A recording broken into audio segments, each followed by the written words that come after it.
Have you ever encountered a hurdle with launching or growing your business? Listen, there are two things that run a business, the back end and your soft skills. Telling you right now, if these aren't in place, you'll lose clients and you'll lose money. You don't want that? Well, you're in the right place. Hey, I'm Dana. Hey, I'm Sarah. We're your hosts of the Entrepreneur Encounter, and we're going to give you a behind-the-scenes glance into our businesses, give you genuine feedback, tips and tricks, plus occasionally bring on guests that care about supporting you to grow your business organically and nurturing authentic relationships. Are you ready?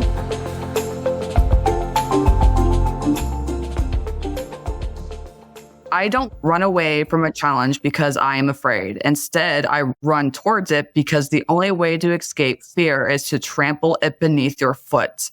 I found this quote. I'm not entirely sure who this is from, but I found it very fitting for our podcast episode today. When challenges arise, you may feel as if it's the end of the world. There are some circumstances to which it can be difficult to come back from, but just like the quote reads, why not trample it beneath your foot? We are all faced with challenges and uncertainty, but how can you navigate these challenges? Welcome back to another episode. We're your hosts, Sarah and Dana, and today we're going to be discussing coping with change and uncertainty. As entrepreneurs, as small business owners, as parents who work outside of the home, there's always change.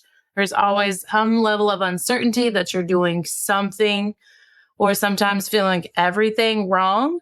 So to help us with this discussion and conversation, we have a special guest. Her name is Stephanie Shanks. She is a headshot and portrait photographer. I met with her at the time of this recording, I think a few weeks ago. But listening to her talk and get to where she is today was very inspiring. It also felt very similar to my own. So I'm excited to have her on the podcast and share how she uses her brand to help others, women especially, leap into investing in themselves and following their dreams. So welcome, Stephanie. We're excited to have you today. Can you dive a little bit more into who you are and how you got here? Sure. I am a portrait and headshot photographer. I own my own business. I'm also a mom. I have 3 kids, twin boys that are 26 now, and a 16-year-old who is just about to get his license. And how I started my business, though, was when my youngest was born. I started taking pictures of him and posting them on Facebook. That was kind of when Facebook was new. And people started asking me to take pictures of their kids and their families. A few years after that, I found myself divorced for the first time. And my twin boys both have disabilities. So I was trying to do everything. I was trying to work full time. I was trying to be a mom to my 3 kids. I was trying to go on all the field trips because with budget cuts and all that stuff, my son who's in a wheelchair wasn't able to go unless he had an extra caregiver and he had a vehicle, which of course I'm going to do that. Who wouldn't want their child with disabilities to have every experience that they can? And I was just at my limit. So I took a big leap and decided to quit my job. And I remember telling my boss, I was crying, giving her my 2 weeks notice. And she's like, no, wait, we can figure this out. We can figure this out. And I'm like, no, I can't. I was just emotionally, physically done. And I started a photography business full time, not knowing anything, no marketing skills, no time management skills, no website skills, no sales skills, nothing. And I've grown it to a pretty successful business. And I support myself and my son full time. And that's where we're at today. That's awesome. I really love that story that you have because everybody has their story. Everybody's going to be faced with some challenge and you got to do it scared. Honestly, it can be scary running a business and taking care of a family. But if you're really passionate about it, there's no limits. You can just keep on doing it. That's awesome. Yeah. I didn't realize how much of my life I've spent in that stress thing. Yeah. But now that I'm 42, I'm trying to back it up. I'm trying to de-stress a little bit because I've always just been gotta go, gotta fight for my kids and myself. And it's hard to recognize when you don't have to do that anymore. So when I was newly separated and I was very much in that gotta go, gotta find a job, and gotta find a house. It was like back to back for easily 6 months. And it wasn't until my kids, it was their first time going to their dad's. And like, I was just literally by myself. I hadn't had my daughter yet. So I was in the house by myself for weeks because it was summertime and they were gone for 4 weeks total consecutively. And I finally would text my friends. I've had a group of friends that I've known easily my entire life. And so I texted them. I was like, yo, I am sleeping till like 10 a.m. for the first time ever. And I'm still tired. Like, I don't understand. It's been like this for days. Like, I fully did not recognize. And it was one of them. His name is Gentry. He was like, I think you're depressed and you might need to talk to someone. And that's what fully made me aware that, oh crap, something isn't right. This is not normal for myself. I am one of those annoying people that gets up early in the morning. Like, the sky is awake, so I'm awake. So that was a big shift and it was a big eye opener. But with the things that you went through, what mindset shifts or practices helped you navigate those uncertainties and that like stress that you carried with you? How did you navigate out of it effectively? Well, you mentioned friends, and that's so important. Mm-hmm. I have 2 best friends that have been with me through it all, through the first divorce, through second divorce, through moves. And at one point, my ex-husband and I, we sold everything we owned, sold our house, lived in a camper van, traveled for 6 months, ended up in California. Those 2 friends were always the ones I would call. I don't think I could effectively manage anything without the people that support me. And I think that's the biggest thing. It's finding a safe place and finding people that support you. That's the only way I have found in all my struggles. That's the only way I found how to do it. So I love meditation, but I can't have that really quiet meditation if I'm not in a safe place. So it kind of all boils back down to safety and friendship. Support is definitely something that everybody needs, because as a mom, as a parent, as somebody that's trying to run a business and do all the things, it can be lonely at times. But finding that one person, 2 people, whoever is in your circle to be able to lean on and just like have a conversation, because me personally, having conversations definitely helps me get back into that mindset of like, okay, I can do this. I got this kind of thing. Yeah, that's so true. That's why I love podcasts and I love talking about the hard stuff, because we're talking about it and you don't know what's going to come up, because once you say something, or it just snowballs, and it can be an amazing experience for everybody. Yeah, most definitely. What's been your favorite change, I guess, so far? It might be like a double-edged sword because it is like overcoming. But what do you feel like, even if it was a negative experience, had the most positive impact on your overall resilience? So resilience is such a good word. For me, it was growing my business to the point where I could leave a really toxic and bad relationship. And I was financially able to get my own apartment, pay my own bills. I've learned how to budget. So growing my business to the point where I'm independent, and then using that independence to learn how to make money, control my money, budget my money, like all of that is super important. It's something I never learned until a few years ago. So my job was always the support job. I was always the supporter. So my business was the filler. And what I gave to my family was my time. And I didn't give it to my business. I didn't give it to me. I gave it to everybody else. So taking that power back. Mm-hmm. Ooh, I like that. I wish I could just like give everybody a high five right now.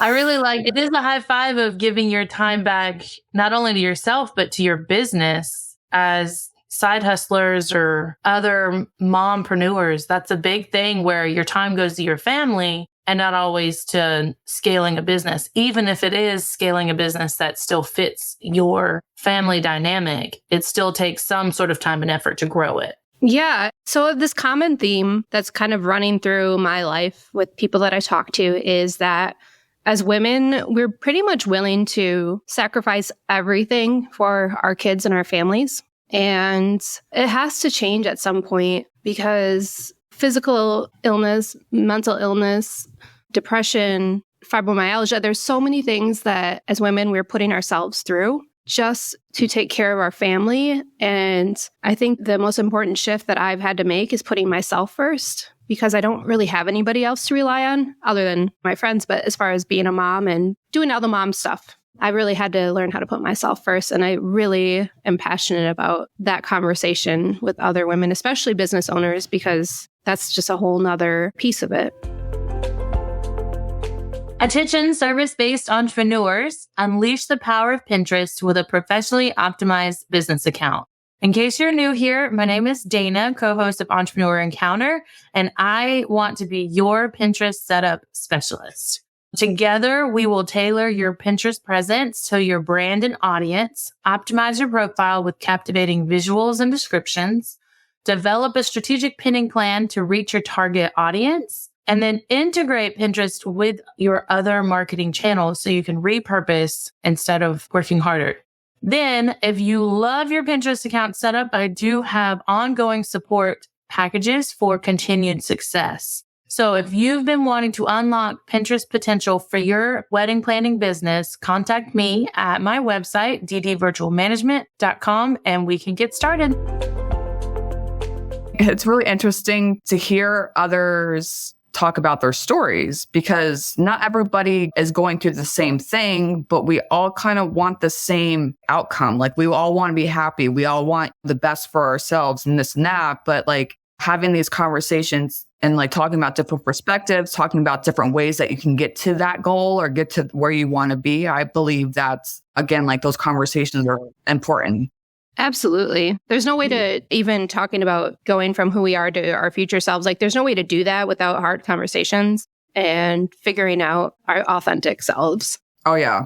And that's what I love about helping my clients, is because I've been through so much and I've lived in that unknown that, okay, I know I need to give this up because I'm unhappy. I know on the other side of it is happiness or truth or success, whatever you want to call it. But being comfortable in that middle space where you're just kind of free falling, that's like a scary piece. And we've all had to go through it. For sure. If we don't go through it, we don't grow. And growth is happiness, I think.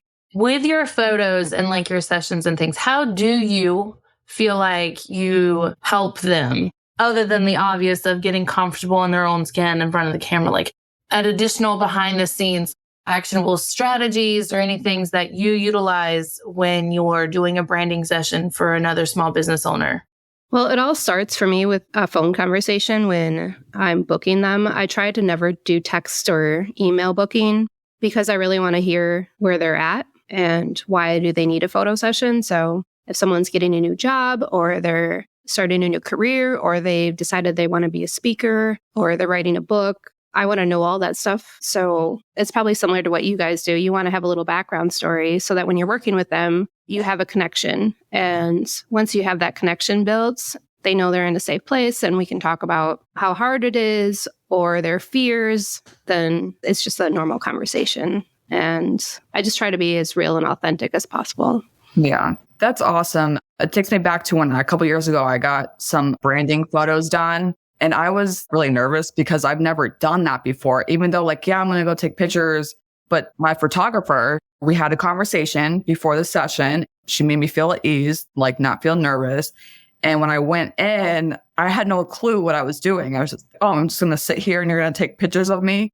But she was so into it that it made me have fun. Like, we were like talking about just random things. I know that sounds silly, but having somebody just, okay, like she was asking me questions. So like, what do? You have kids? We're, making that connection. And then it made it go by so much better because in my mind, before I went in, I was saying, okay, I'm going to go take photos and this is going to be boring. But yeah, just having those conversations with your customers is so important. You're building a relationship, you're working with these people. Yeah. And those photos that I take, that's what's going to help them get to that next level. So I take my job very seriously, but it is really fun. Yeah. So I'm a sympathy crier, but I do it to like a maximum. So if somebody's telling me a story and they're not crying, I'm bawling. That happens quite often. Like a song will come on and someone will be like, oh my God, that's my brother's favorite song. He died a year ago. And I knew I was going to hear this song today. And it's like, oh my God, and I'm crying, but they can't even cry because they've got their hair and makeup all done. And But yeah, I love it that people feel, and they'll say something like that. Oh, this may sound silly, but that was my brother's favorite song. It's like, oh my gosh, no, that's important. Yeah. Like, you're important. These stories are important. Yeah, I'm glad you had a good experience. That's lovely to hear. I love it. That's awesome. I'm not one to sit in front of a camera. Yes. Like for my wedding photos, I was like, are we done? Can we be done? I have shot many a wedding, so I understand that. Yeah, totally different experience. For sure. I went through my own branding session recently, and I am so uncomfortable with my pictures and anything. And it was an all day situation. Like, I met her at her home studio, got my hair and makeup done. I had 3 outfits to try on and to get through. And it was just going from like one location to the next and trying not to like remember that I'm awkward and talk with my hands. I remember my wedding photos, and my photographer caught all the weird faces that I make and decided to share them. I was like, I didn't even know I made that face. And then I'm like, every time I do a branding session, I'm like, oh my gosh, keep my face together, no funky things. And it was just so ridiculous, but they did turn out good for the most part. Yeah. I had to let some of my own insecurities like go out the window and accept that like, okay, these look really good and I can share them with people. Yeah. But it was fun to start incorporating things that I really enjoy. So normally when I'm doing business, I keep a lot of my personal stuff out of it. But with this podcast and like my services, I really let my clients and everybody know I'm a nerd. I think that helped a lot with having like, I brought my dice, and that's what I had is like at the desk scene to like feel like home. So I felt a little bit more comfortable. What is the game? I'm really into Dungeons and Dragons. Okay.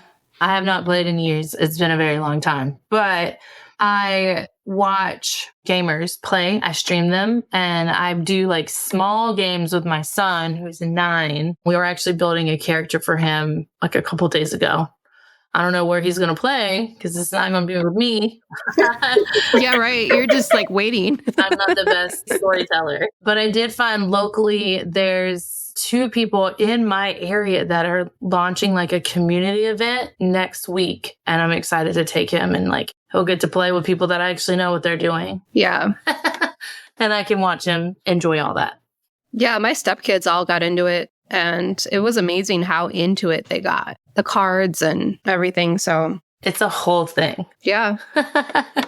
So what is your best advice on balancing stability in business while embracing calculated risk, especially as we go into a new year and there's new goals and resolutions that everyone's trying to meet? I'm actually doing that right now. I'm trying to branch out and do a bigger town. And for me, it's not about the really big steps. It's about little steps. Like nothing has to be done today, but you have to take a little tiny step every day. Mm-hmm. And whether that's an email or a post, not really a post because that's not really taking a step, but it's connecting with people that are in that area. It's letting people know what you're interested in doing. So for instance, I want to be more in Madison. So I'm doing a mini headshot day at a co-working space. And that's really scary for me to do that. That's awesome. Because I had to reach out to the co-working space, and now I have to market it, and I have to hope that people are going to book it. I have to reach a whole new audience. And all that stuff is just like little tiny pieces that are the key to making those calculated risks. I have a friend that she wants to franchise her spa. And she's kind of doing the same thing. Like she's testing markets, she's talking to people, and it's not like she's going to go and rent a space and build a spot. It's like these little tiny pieces, and it's connecting with people that are going to help get you there. Yeah, for sure. I believe in that, taking the steps to get to the bigger picture of things. Because when you start a business, a lot of people want something to happen overnight. Yeah. Which it's not. Like with anything. Obviously, if you want to change something, if you're starting something new, like you said, you have to take those little steps to get there. Like if you make a to-do list, trying to clean the house, like what do you want to do first? So you make a list and you're like, okay, baby steps. Because if you think of the whole thing as one, then that can become very overwhelming. So start with one section, then go on to the next section and go on to the next section. So yeah, baby steps are definitely important to take. Yeah. And then you can still work on your own business. You can still be present with your kids because you've checked that box. Okay, this is what I had to do today. Mm-hmm. Checked it. Now I'm with my kid and we're having a great conversation versus like, oh my gosh, what am I going to do? How am I going to do it? And it's like, as long as I know I'm like on the path, and we're always on the path, right? We're always on the path. We just don't realize it. Exactly. I'm a big baby step person. That is, I don't dive into much without taking some sort of baby step toe dip first. Yeah. I used to be a big just dive, just freaking quitting my job and starting a business, quit one job for the next job before the next job was started. That was in my 20s. And gosh, it's a lot of stress. Now it's just like, okay. Yeah, I did that too. Never. I never quit a job until I knew I had a job lined up already. I am a craver of security. Yeah, I'm really learning to appreciate security and what that means for my own well-being. That's awesome. It's been a great conversation. It's a conversation that should be ongoing. Just having those vulnerable conversations and getting to know each other and seeing where you can help each other. Again, even if it's the smallest thing, if you can help somebody, for your business, for your personal life, we're all about the personal, professional development. And I want to see everybody succeed. I want to see everybody happy. Me too. Yeah. And I think what you ladies are doing with podcasts is so important because when I am struggling and I don't know which step to take, I go to podcasts because I can hear other people's stories and A, not feel alone, but B, I might gain something from how to get from A to B. So I love what you guys are doing and I'm super happy to be chatting. Oh, thank you. Stephanie, where can our listeners find you if they want to connect with you? So I'm on Facebook, Steph Shanks Photography. Also, I have a website, stephshanks.com. That's a good one too to get a hold of me. And I'm available. So just Google me. Awesome. I love it. Well, all of this information will be in the show notes as well as everything else. Thank you. Until next time. Bye. Bye. Thanks for tuning in to another episode. Remember, soft skills aren't just some fluffy buzzwords that get thrown around in the corporate world. They're the key to unlocking your full potential as a professional and a human being. Don't be afraid to invest in yourself and seek out opportunities to improve your soft skills. Sarah and I have a variety of workshops, online courses, and complimentary clarity calls for you to practice in real time with us. Links are always in the show notes. And be sure to join us next time for more insights, tips, and tricks to help you succeed in your entrepreneur encounter.